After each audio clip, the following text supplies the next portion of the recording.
Now, today, we learned that Juwan James is opting out for 2020 under ordinary circumstances with almost any other player, as the Patriots have indicated, with, 8 opt-outs?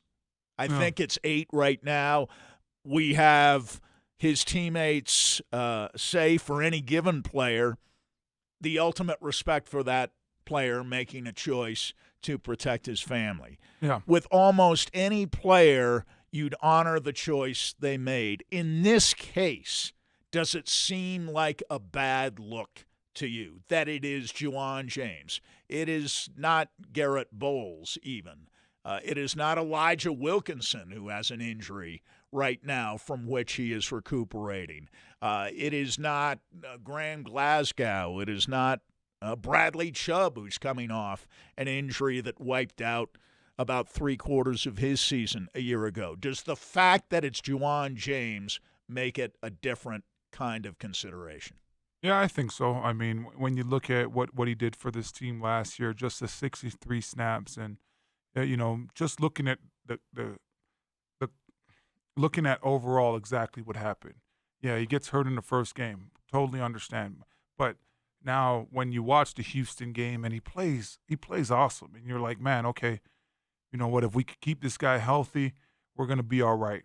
And after the first half of that Houston game, he now comes back out with the team, and he's going to watch the rest of the game from the sideline. We knew going into that the Broncos he was on a limited snap count, but we never saw him ever again for the rest of the season. And it didn't look like he re-aggravated the injury out there. It didn't look like he was out there or with ice on his knee or anything like that, where you could tell, hey, a guy's hurting or anything. So I think that it's just a bad look.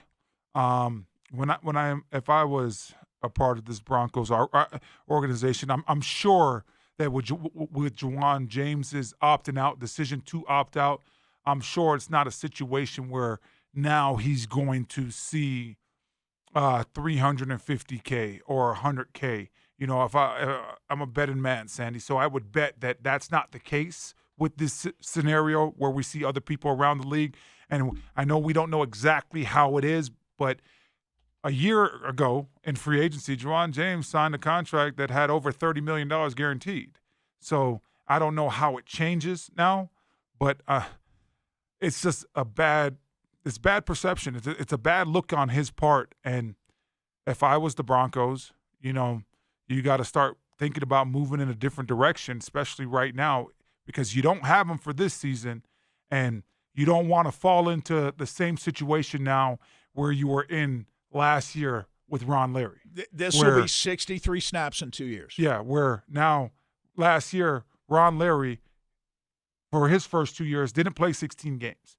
And I'm sure the Broncos were thinking about moving on from him. But because of that injury that he sustained in 18, that kept him on the roster up until March. So he had that injury guarantee. And with Ron Leary, his injury guarantee was about $6 million, which is about 75% of his salary that he made last year, the $8 million that he made. So he was basically guaranteed to be on the team.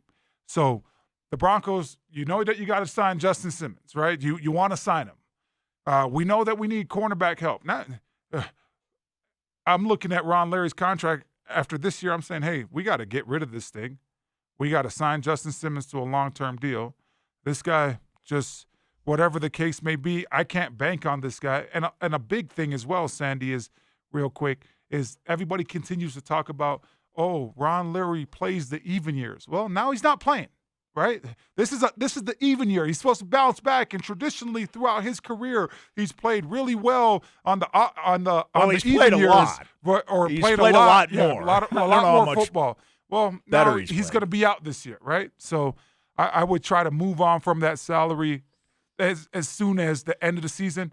I worry that if the Broncos were to make a decision and move on now, I'm worried that the rest of the NFL wouldn't understand. Bronco country, I don't think would care, but I'm thinking that the rest of the NFL would be like, oh, well, COVID, and you're cutting this guy. He decided to opt out. Like, what are you guys doing in this situation? So, his reputation is going to precede him, Mo. You think so? I think so, absolutely. I don't know of any other team in football that would have paid Juwan James the way the Broncos did, considering that not one but two head coaches and their respective coaching staffs and two different front offices had pronounced this guy unfit or on some level incompetent. Oh. It was Adam Gase, Mike Tannenbaum, and the crew down in Miami, and now it's Brian Flores and company. Brian Flores, who coached New England and saw Juwan James, or didn't see him, twice a year when the Patriots played the Dolphins. These are guys who have probably schemed them, said, hey, we're going to attack number 70. That's where we're going to get our sacks from today. These are guys who have coached against him. Gase coached him in Miami, but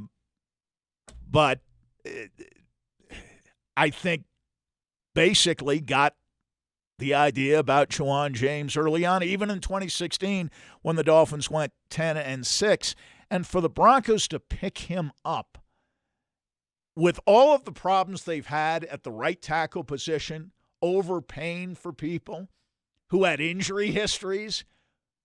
This is not fool me once, shame on you, fool me twice, shame on me. This is fool me 3 times. What does that do? What do you mean 3 times? Fool me twice is shame on me. You know the expression, fool me once, shame on you. Okay, fool but me twice, shame on me. Or where are you 3 getting times. Where are you getting the 3 from? 3 times.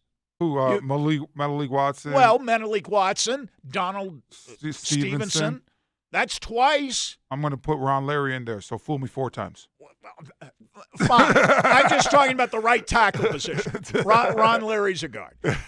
I'm just talking about the right tackle position, where they got fooled on Donald Stevenson, who wasn't so much injured, he just wasn't any good. And the Chiefs had given up on him. But what do the Chiefs know? We'll pick him up, and he'll be great for us.